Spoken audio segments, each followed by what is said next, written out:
Bonjour et bienvenue sur Floraison pour le 8e épisode de la série Patriarcat et capitalisme selon Mariamis. Si vous n'avez pas écouté les épisodes précédents, je vous encourage fortement à le faire. On commence ici le 4e chapitre de Patriarchy and Accumulation on a World Scale, intitulé Femmes aux foyérisations internationales, les femmes et la nouvelle division internationale du travail.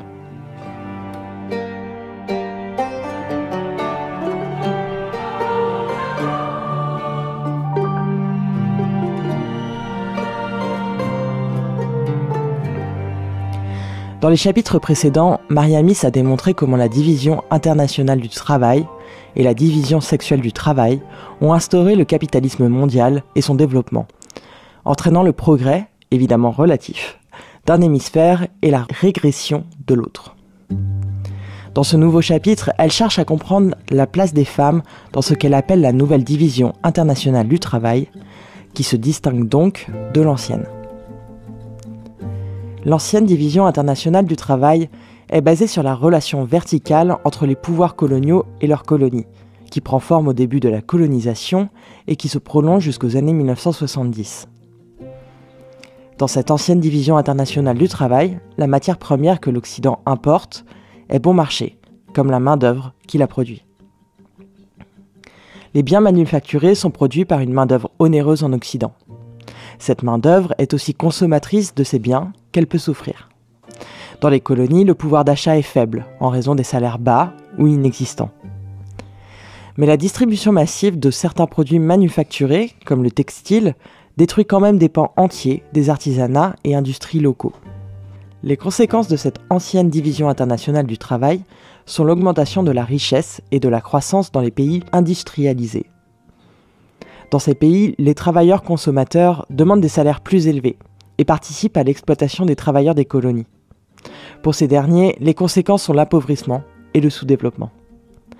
Mais dans les années 1970, le mythe de la croissance infinie prend un coup, avec la fin du boom économique de l'après-guerre. Les capitalistes craignent que l'inflation, l'appauvrissement des travailleurs occidentaux et l'effondrement du mythe de la croissance infinie entraînent des révoltes sociales et menacent la continuité du capitalisme mondial. Il devient alors nécessaire de rénover le système d'économie mondiale pour assurer la pérennité du modèle. L'Organisation de coopération et de développement économique, l'OCDE, est en charge de porter cette rénovation. Toutes les industries et manufactures nécessitant de nombreux travailleurs, et donc beaucoup d'argent, doivent être délocalisées dans les colonies qui vont être renommés pays en voie de développement ou tiers-monde. L'industrialisation des pays du Sud ne s'accompagne pas de leur montée en puissance. Les industries restent aux mains des multinationales américaines, européennes et japonaises.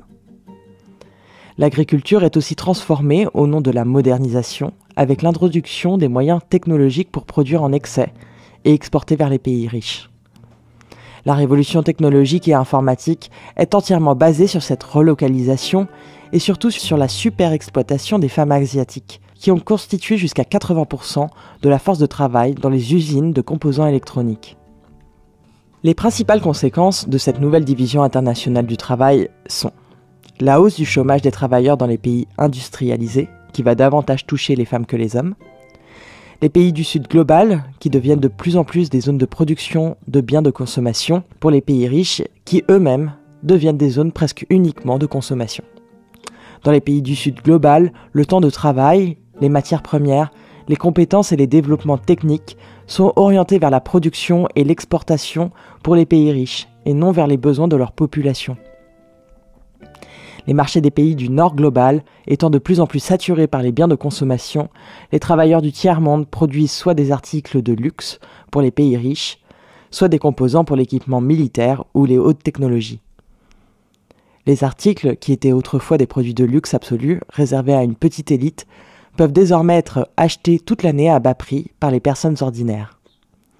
La nouvelle division internationale du travail garantit un niveau de consommation de masse dans les pays riches, qui permet d'éviter l'apparition de troubles sociaux. Toutefois, cela n'est possible que si ces pays sont capables de maintenir un certain niveau de pouvoir d'achat de masse, ce que les États capitalistes occidentaux ont été capables de faire jusqu'à aujourd'hui.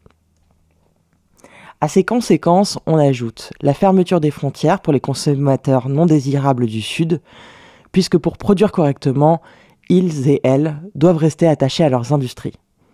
Les États, c'est-à-dire le gouvernement sur les corps, les passeports, les citoyennetés, assurent cette limitation géographique. L'Europe et l'Amérique se transforment en forteresses contre lesquelles les pauvres viennent s'échouer, tandis que la sous-traitance de ces frontières est confiée à des pays pauvres et violents. Ainsi, les gardes-côtes libyens sont financés, formés et équipés par l'Union européenne. Ils sillonnent désormais la Méditerranée pour saboter les opérations de sauvetage et capturer les migrants en partance pour l'Europe. Ces derniers sont ensuite envoyés dans les goulags libyens et détenus sans limite de temps ni procès. Mariamis précise que la stratégie de la nouvelle division internationale du travail ne peut fonctionner que si deux conditions sont remplies. Premièrement, les industries délocalisées, l'agrobusiness et les autres entreprises orientées vers l'exportation doivent trouver les travailleurs les moins chers, les plus dociles et les plus manipulables dans les pays sous-développés afin de réduire les coûts de production autant que possible. Deuxièmement, ces entreprises doivent mobiliser les consommateurs des pays riches pour acheter tous les articles produits dans les pays du Sud global. Dans ces deux conditions, la mobilisation des femmes joue un rôle essentiel. Mariamis cherche ensuite à analyser les raisons pour lesquelles les femmes des pays du Sud global obsèdent tant les instances internationales qui assurent depuis les années 1970 qu'intégrer les femmes dans le développement est une priorité. Tout d'abord, les femmes sont, comme elles l'ont toujours été, la force de travail optimale pour les capitalistes. Et cette donnée est pleinement prise en compte dans les stratégies économiques nationales et internationales. En effet, les femmes, une fois universellement catégorisées comme femmes au foyer, ne sont pas caractérisées comme travailleuses. Cela signifie que leur travail peut donc être acheté à un prix beaucoup plus bas que la main-d'œuvre masculine. Ainsi, la surabondance des produits de consommation dans nos supermarchés est le résultat de l'exploitation des colonies et des femmes qui y vivent. Dans les zones de libre-échange, en Asie du Sud-Est, Afrique et Amérique latine, 70% de la force de travail est féminine, peu qualifiée et très jeune. Elles ont entre 14 et 24 ans. À cause de cette qualification généralisée de femmes au foyer, les femmes sont atomisées et isolées. Cela rend très difficile une prise de conscience et la défense de leurs intérêts communs. L'horizon est limité par le foyer familial, il n'y a pas de syndicat des mères de famille. Mariamis précise, cette tendance est fondée sur une convergence croissante de la division sexuelle et internationale du travail, une division entre les hommes et les femmes hommes étant définis comme des travailleurs salariés libres, les femmes comme des femmes au foyer non libres, et une division entre les producteurs, principalement dans les colonies et dans les campagnes, et les consommateurs, principalement dans les pays riches ou les villes. Au sein de cette division, il existe également une division entre les femmes, principalement en tant que productrices dans les colonies et en tant que consommatrices, principalement en Occident. Mariamis cite l'étude de Rachel Grossman qui a démontré que les femmes des pays du Sud sont considérées comme une force de travail docile, manipulable et très productive. À tel point que dans les années 70-80, des pays comme la Malaisie ou Haïti font la publicité de cette main-d'œuvre bon marché aux doigts agiles auprès des investisseurs étrangers. Ce sont des publicités sexistes qui évoquent une certaine forme de proxénétisme et s'inscrivent dans un contexte plus large de prostitution des femmes dans ces pays. Mariamis s'intéresse aux différents programmes réunis sous le titre « Intégrer les femmes dans le développement ». En 1975, à Mexico, a lieu la conférence mondiale sur les femmes de l'ONU. Y est fait le constat que le développement n'a pas bénéficié aux femmes dans les pays du Sud. En fait, leur situation, au Sud comme au Nord, s'est même détériorée dans toutes les sphères – politique, emploi, éducation, santé, droit. Est alors engagé le plan mondial d'action pour demander au gouvernement d'intégrer les femmes au développement. Pourtant, elles étaient bien intégrées dans les anciennes stratégies de développement. Elles fournissaient entre autres le travail de subsistance nécessaire pour que les hommes puissent vendre leur travail, et où elles travaillaient dans le secteur informel. Ainsi, le travail de ces femmes restait invisible, mais jusque-là rentable. Par conséquent, intégrer les femmes au développement signifiait en réalité faire rentrer les femmes dans le marché de la production internationale, principalement tourné vers l'export. En revanche, ce que ça ne signifie pas, c'est que les femmes devraient augmenter leur production de subsistance, devraient obtenir davantage de propriété terrienne et d'autonomie, ou produire en général plus pour elles-mêmes. Comme le résume Mariamis, les femmes pauvres du tiers-monde produisent non pas ce dont elles ont besoin, mais ce que les autres peuvent acheter. L'autre caractéristique de cette stratégie d'intégration des femmes au développement est que les femmes du tiers-monde ne sont pas définies comme des travailleuses, mais comme des femmes au foyer, dont le travail est considéré comme une activité complémentaire aux revenus du mari. Pourtant, dans les pays du Sud, la majorité des foyers sont trop pauvres pour que les femmes puissent se consacrer à temps plein à la vie familiale. En réalité, le nombre de foyers soutenus financièrement par des femmes dans les pays en voie de développement ne cesse d'augmenter, en particulier dans les milieux ruraux. Dans les Caraïbes, c'est le cas pour près d'un tiers des foyers, et dans certains pays d'Afrique, comme l'Érythrée, cette part monte jusqu'à 46% des foyers en 2017. L'une des raisons de cette prise en charge financière des femmes est la migration des hommes vers les villes, d'autres pays, ou vers des zones de production agricole intensive pour trouver du travail, laissant leur famille derrière eux. Mais cette réalité n'a pas renversé l'image de la femme qui dépend financièrement de l'homme. En 1986, quand Mariamis écrit ce livre, c'est le noyau idéologique et structurel autour desquels les plans et programmes de développement sont construits.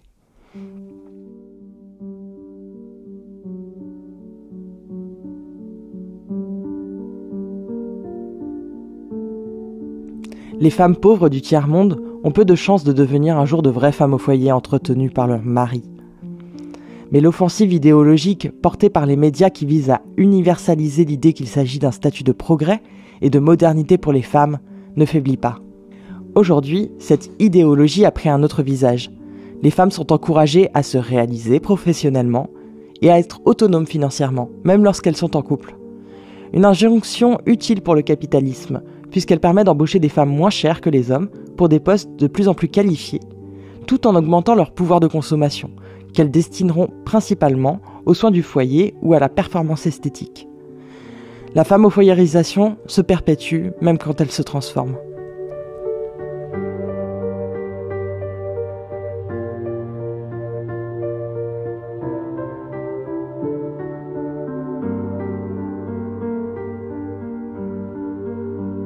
Les femmes en tant que reproductrices et consommatrices. Les mauvaises femmes. Les biens produits par des femmes pauvres dans les pays du Sud doivent maintenant être vendus, et c'est là que les femmes occidentales entrent en jeu en tant que consommatrices, femmes au foyer et objets sexuels.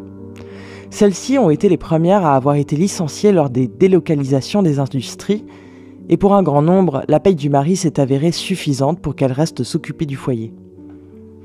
Les multinationales vont alors mobiliser ces femmes constamment pour qu'elles achètent leurs produits. La télévision est présente dans chaque foyer, de plus en plus de chaînes s'y succèdent pour laisser toujours plus de place aux publicités et permettre aux entreprises de bénéficier du temps de cerveau disponible des consommatrices, vers qui les publicités sont principalement dirigées.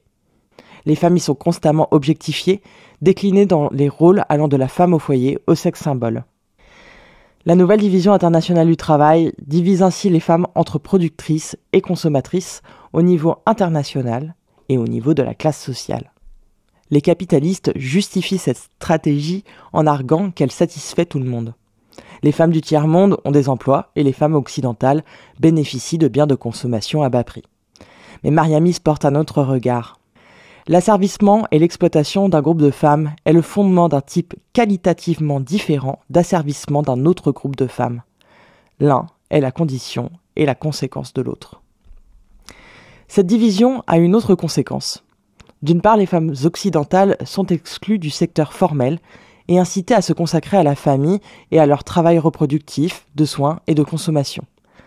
Les conséquences du Covid sur le travail des femmes rappellent à quel point cette situation redevient si rapidement la situation par défaut. D'autre part, les femmes du tiers-monde, en tant que reproductrices, sont considérées comme indésirables, et en tant que consommatrices, dispensables. Mariamis rappelle comment ce qui est souvent désigné comme la menace démographique des pays pauvres a été développé par les piliers du capitalisme et de l'impérialisme. Dès 1968, la Banque mondiale considère la croissance rapide de la population dans ces pays comme un obstacle au développement social et économique.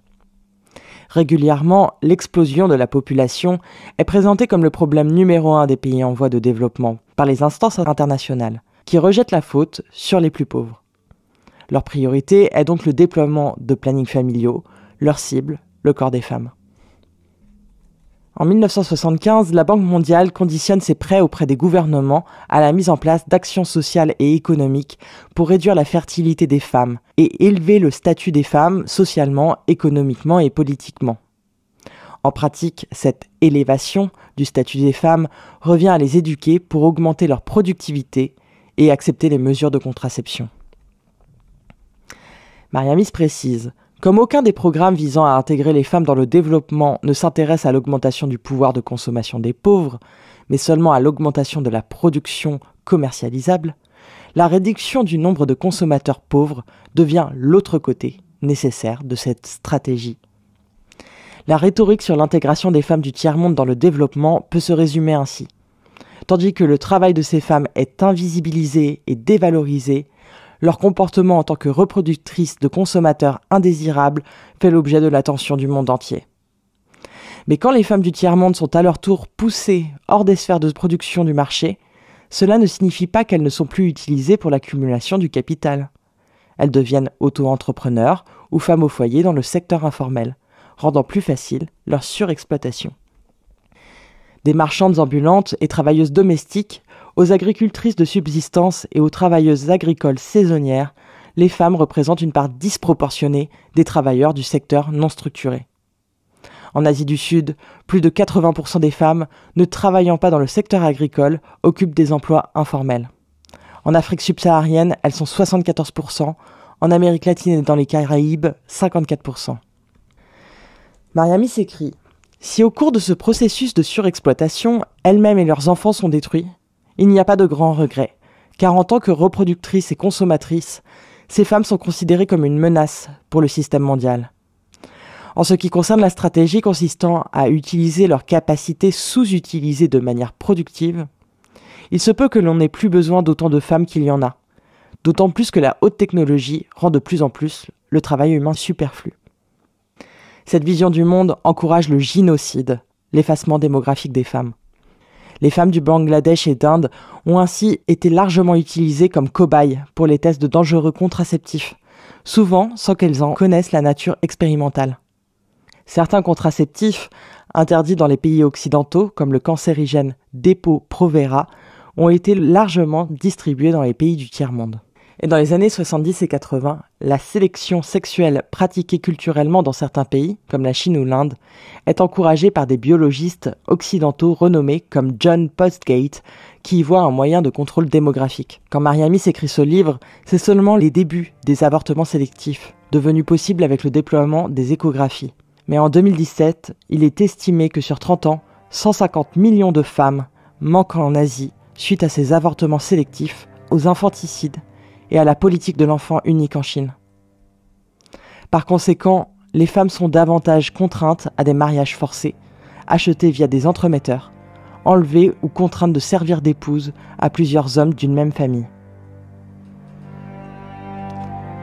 La division entre naissance souhaitable et naissance indésirable va se matérialiser également à l'échelle française, comme le raconte Françoise Vergès dans son livre « Le ventre des femmes ».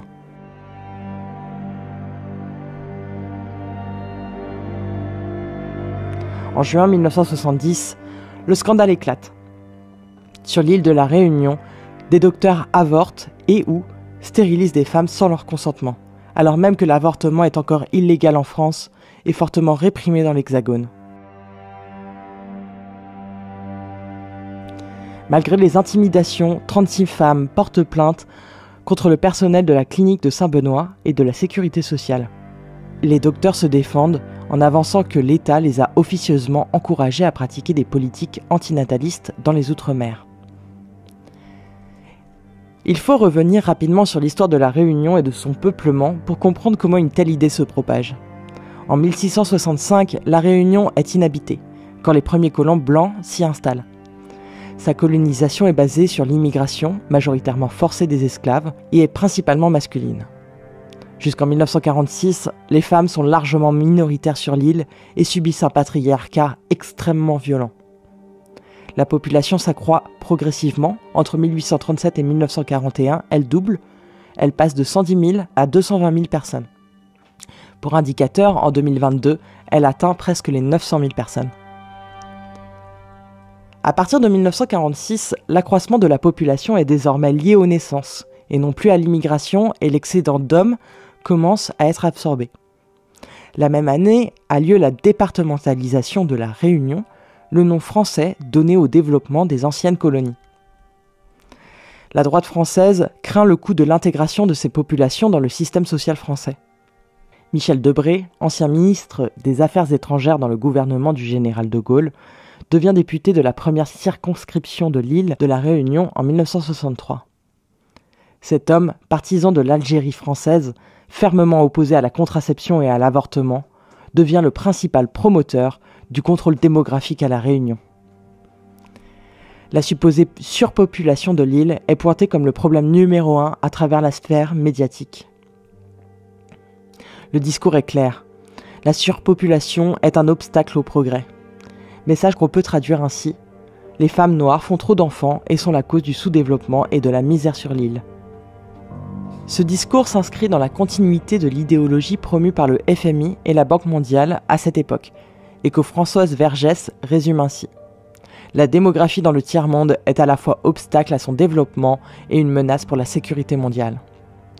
Les petits fonctionnaires, qui vont bientôt constituer le cœur de la classe moyenne supérieure de l'île, propagent une vision de l'égalité qui s'inscrit dans l'idée d'un rattrapage du niveau de vie métropolitain.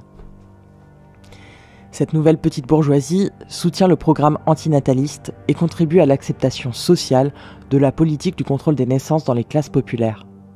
Ainsi, le contrôle démographique est en réalité une décision politique imprégnée de capitalisme racial, qui a aussi pour nom le post-colonialisme. Dès 1945, la France a pris la décision de ne pas développer les industries locales dans ses anciennes colonies. S'il n'y a pas d'industrie, il n'y a donc pas besoin de main-d'œuvre. Les importations de nourriture sont privilégiées, les agriculteurs dépossédés de leurs terres, la tertiarisation provoque le chômage masculin. En 1963 est créé le Bureau pour le développement des migrations dans les départements d'outre-mer, le BUMIDOM, qui oriente les jeunes hommes des départements d'outre-mer vers les métiers de service les moins bien payés, délaissés par les Français métropolitains. Les jeunes femmes sont incitées à s'orienter vers les métiers du care, type aide-soignante ou domestique, ou à épouser des agriculteurs des régions françaises dépeuplées par l'exode rural. Le BUMIDOM organise leur émigration en France, leur formation, leur surveillance, et décourage toute tentative d'organisation syndicale. Jeunes réunionnaises et réunionnais font face à la solitude, à l'exil et au racisme. C'est, au niveau français, la mise en pratique de la division internationale du travail, qui implique une réorganisation géographique entre territoires qui comptent et qu'il faut développer, et territoires qui ne comptent pas et qui sont gérés comme des réserves. C'est ce cadre idéologique qui va créer un climat qui autorise et légitime des abus de pouvoir de la part des institutions du contrôle des naissances, des médecins et des associations sous contrôle de la préfecture.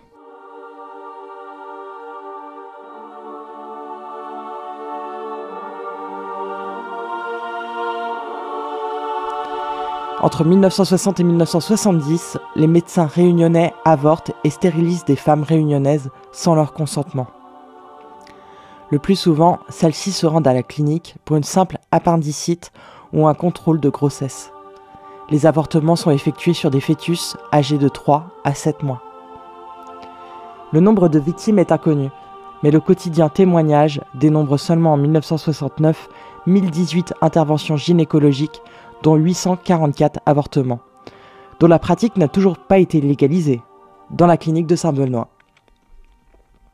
Ce qui laisse penser que plusieurs milliers de femmes auraient subi ces pratiques au cours de la décennie 1960-1970, mais peu d'entre elles portent plainte.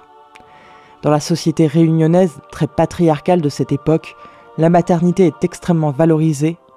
Par conséquent, les avortements et les stérilisations imposées à ces femmes les accablent de honte et de culpabilité. Leur valeur sociale est diminuée, tandis que s'accroît leur vulnérabilité.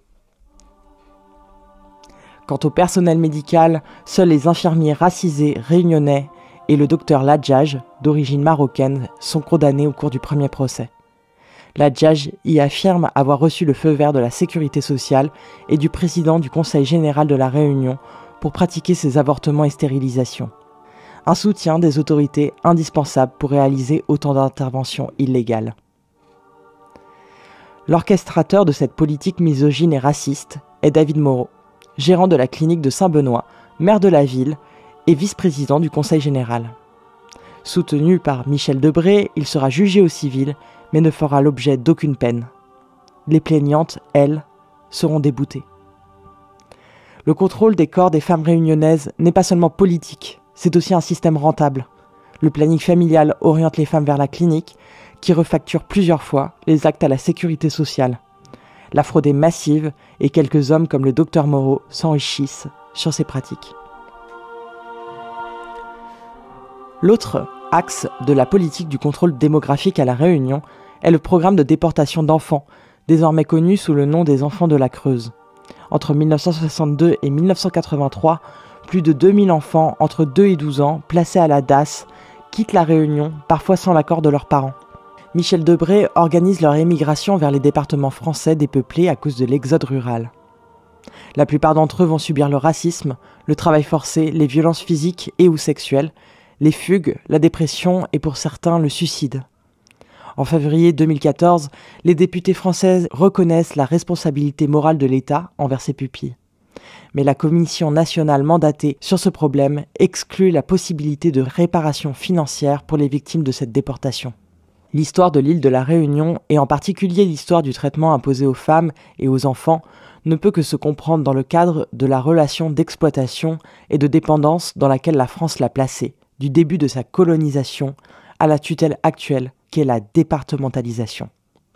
Elle illustre aussi le glissement de l'ancienne division internationale du travail vers la nouvelle, en version française. La dichotomie nord-sud et les lignes de classe, de sexe et de race restent intactes. Les femmes blanches doivent se reproduire et sont punies si elles ont recours à la contraception et l'IVG. Les réunionnaises, pauvres et racisées, sont violemment empêchées de faire des enfants. Aux yeux du capitalisme patriarcal, s'opposent seulement de futurs consommateurs désirables versus de futurs consommateurs indésirables. La pratique des stérilisations forcées est loin d'appartenir au passé. En 2020, aux États-Unis, dans les centres de détention des migrants, des femmes ont été stérilisées de force, tandis qu'en Inde, les femmes qui travaillent dans les champs de canne à sucre sont contraintes de se faire enlever l'utérus afin de rester, soi-disant, productives au travail puisqu'elles n'auront plus leurs règles. Comme l'écrit Françoise Vergès, le contrôle étatique de la reproduction reste au cœur des politiques du ventre des femmes.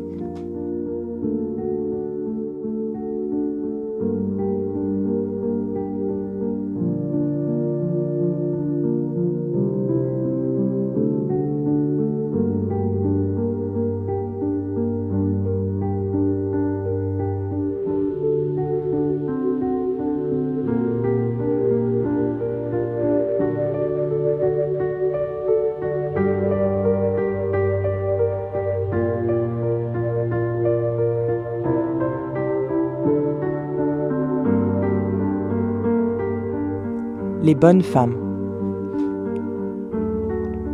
Dans les pays et les classes surdéveloppées, les femmes au foyer sont considérées comme des mères et des consommatrices, mais leur rôle en tant que productrices est largement invisibilisé. Le travail de consommation s'est considérablement accru dans les pays riches et mobilise la plus grande partie du temps libre des femmes salariées et non salariées. Pour la plupart d'entre nous, la satisfaction de nos besoins primaires, se nourrir, se loger, se vêtir, dépend entièrement de ce travail de consommation, puisque nous devons consommer pour survivre. La numérisation de la consommation a augmenté ce temps de consommation, passé à comparer, scanner, emballer et acheter. L'apparition de nouvelles commodités, notamment au niveau de l'électronique, requiert un nouveau genre de consommatrice. Visionnaire, Mariami s'écrit « Plus cette technologie fait son chemin dans les ménages privés, plus l'emprise du capital sur les consommateurs individuels, en particulier les femmes, se resserre. À l'avenir, les femmes qui ont été évincées de la sphère productive, dans les usines et les bureaux, se retrouveront devant un ordinateur à la maison où elles seront engagées dans le travail à domicile électronique selon les principes traditionnels du système de mise à disposition, pour les mêmes entreprises ou d'autres qui les ont évincées.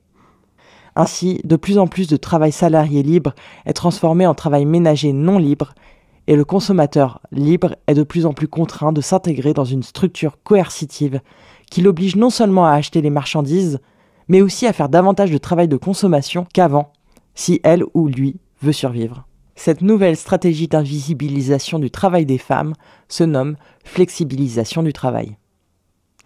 Dans le même temps, les services sociaux, santé, éducation, information, transport sont de plus en plus privatisés. Cette privatisation signifie que le travail des femmes en tant que femmes au foyer va exponentiellement augmenter, puisque c'est sur leurs épaules que vont retomber ces responsabilités.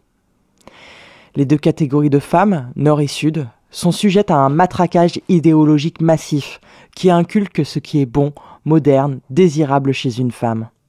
Poussées hors du secteur formel, elles y sont réintégrées sous une situation dégradée qui va du travail à temps partiel, en passant par le travail contractuel et le travail ménager, jusqu'au travail gratuit d'entraide. Mariamis complète. Sur le plan idéologique, cependant, des arguments racistes de plus en plus ouverts sont utilisés pour camoufler la similitude structurée de facto entre les deux groupes de femmes.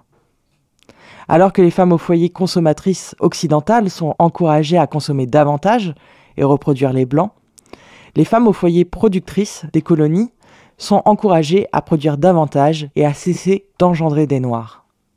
La nouvelle vague de racisme que nous rencontrons aujourd'hui en Occident trouve ses racines les plus profondes dans cette contradiction et dans la crainte d'un nombre croissant de personnes marginalisées dans les pays riches de devenir aussi sacrifiables que les femmes des pays du tiers-monde. Les liens qui existent de facto entre les femmes au foyer consommatrices du Nord et les femmes au foyer productrices du Sud ne sautent pas aux yeux. La division entre production et consommation a été rendue complexe, floue. Une fois que le bien est entre les mains de la consommatrice, celle-ci est incapable de savoir quelle relation de production ce bien a nécessité dans sa totalité. Sans oublier que ce type de relation existe également entre les femmes des différentes classes au sein des pays du Nord et du Sud. Mariamis analyse les liens entre les femmes des deux hémisphères à travers 4 domaines choisis. Les femmes dans l'agriculture, les femmes dans la production artisanale, les femmes dans l'industrie électronique et les femmes dans la prostitution et le tourisme. Sur les 4 exemples analysés par Mariamis, on va se concentrer sur le dernier, le tourisme sexuel et les proxénètes internationaux, qui est selon Mariamis la manifestation la plus flagrante de la combinaison de la nouvelle division internationale du travail avec la division sexiste du travail. Cette industrie apparaît dans les années 70 et reçoit dès le départ le soutien des institutions internationales dans le cadre des stratégies de développement. Entre 1960 et 1979, les arrivées de touristes occidentaux et japonais dans le sud-est asiatique sont ainsi multipliées par 25. Les femmes sud-asiatiques ont été prostituées massivement à partir de la guerre du Vietnam et de l'implantation des bases militaires américaines dans la région. Les 3 pays qui forment les principaux centres du tourisme sexuel en Asie du Sud-Est, la Thaïlande, les Philippines et la Corée du Sud, ont subi la présence massive des soldats américains à partir du milieu des années 1960. En Thaïlande, les femmes étaient recrutées parmi les petits paysans pauvres, souvent issus de minorités ethniques, pour intégrer l'industrie du rest and recreation, en français, repos et détente. Une expression anglophone qui désigne le congé de courte durée pris par les militaires des forces armées états-uniennes affectés hors de leur pays et dans lequel la prostitution joue un rôle central. Quand les Américains se retirent du Vietnam en 1976, les femmes sont déplacées des bases militaires vers Bangkok, attirant les touristes américains, européens et japonais. Aux Philippines, les bases militaires américaines d'Olongapo et d'Angeles créèrent une industrie de rest and recreation massive. Quand la guerre du Vietnam prend fin, la base d'Olongapo devient une zone de développement industriel. Encouragée par l'Autorité nationale du développement économique philippin, les entreprises étrangères s'y installent. Ainsi, le capital industriel impérialiste suit l'armée impérialiste, mais tous deux renforcent l'industrie du sexe, analyse Mariamis.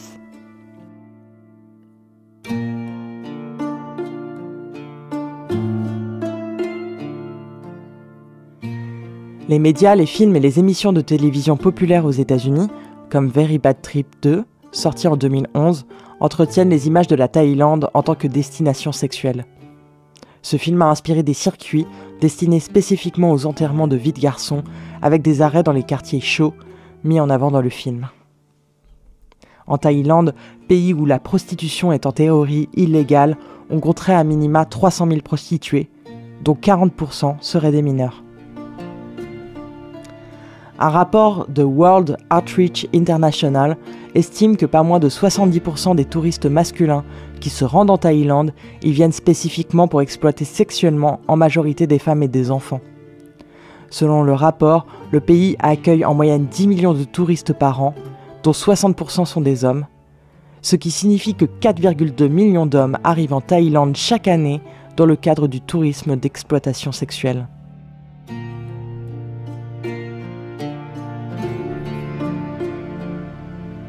Mariamy se complète. L'autre facette de cette histoire est le fait que les hommes des riches pays industrialisés, même en période de crise économique, ont encore suffisamment d'argent à leur disposition, surtout s'ils le dépensent dans des pays à monnaie faible, pour s'offrir des vacances dans les pays du tiers-monde et s'acheter des femmes exotiques comme une marchandise. Le tourisme sexuel en Thaïlande représente entre 10 et 12% du PIB. Pourtant, la majeure partie des profits issus du tourisme sexuel ne parviennent pas aux personnes exploitées ou au pays, mais aux multinationales comme les chaînes d'hôtels Hilton ou Holiday Inn. Mariamy remarque que les stratégies proposées par les ONG qui se battent contre l'exploitation sexuelle n'intègrent pas la dénonciation de cette division sexuelle du travail, ni la nouvelle division internationale du travail. Celle-ci a pleinement intégré l'exploitation sexiste, sadique et raciste dans sa stratégie de développement. C'est pourquoi Mariamy parie que l'exploitation sexuelle des femmes du tiers-monde va augmenter et que les tendances sexistes, sadiques et racistes de certaines industries vont se renforcer.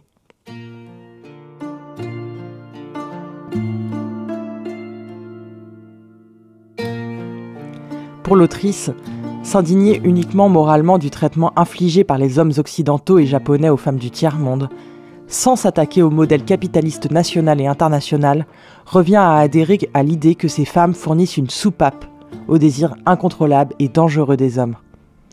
De plus, cela entretient l'idée qu'il y a des femmes décentes et des femmes à usage dégradé. Mariamy avance que tant que ce concept de décence et d'indécence sera en place, le capital utilisera la division sexuelle internationale des femmes pour faire de l'argent. Ces concepts existent toujours, mais avec le déploiement massif de la pornographie sur Internet depuis le début des années 2000, les dégradations sexistes, sadiques et racistes des femmes ont également investi le Nord global. La pornification des femmes décentes, le matraquage idéologique sur la disponibilité sexuelle sont aussi la conséquence de la prostitution et de l'idée que le désir des hommes doit être satisfait à tout prix, tout le temps. En France, cette dégradation de la dignité de vie des femmes s'observe entre autres par leur précarisation croissante. L'arrivée massive des femmes sur le marché du travail depuis 30 ans n'y a pas fait obstacle. Au contraire, le sexisme qu'elles rencontrent dans la sphère professionnelle et les caractéristiques des emplois qu'elles occupent perpétuent la situation. En 2021, en France, les femmes représentent les 3/4 des bas salaires. Elles constituent la majorité, 90% des familles monoparentales, dont 35% vivent sous le seuil de pauvreté. Un autre indicateur de la dégradation de la condition des femmes et des filles dans le Nord global est l'augmentation de la prostitution des mineurs. En France, elles sont entre 10 000 et 20 000 selon les associations, soit une augmentation de près de 70% entre 2016 et 2020. On observe également une augmentation de la prostitution étudiante et le renforcement des réseaux de traite dans des villes comme Marseille et Lyon.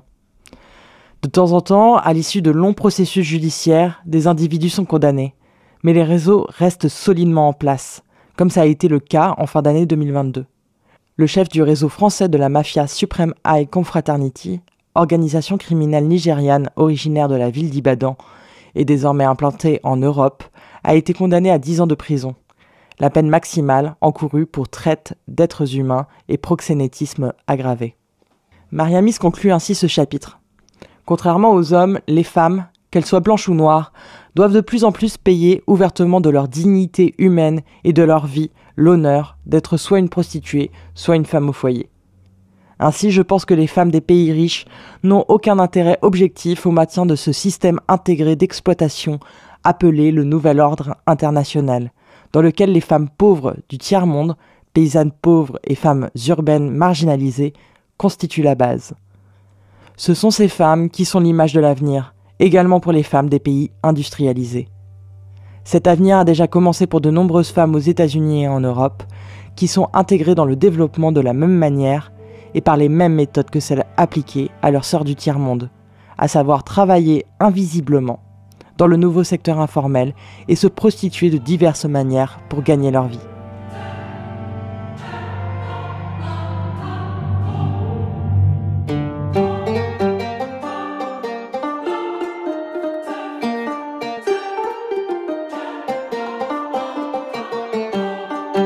Ici se termine le 4e chapitre de Patriarchy and Accumulation on a World Scale. Merci pour votre écoute et n'hésitez pas à partager, à parler de ce podcast autour de vous, c'est le meilleur moyen de soutenir notre travail.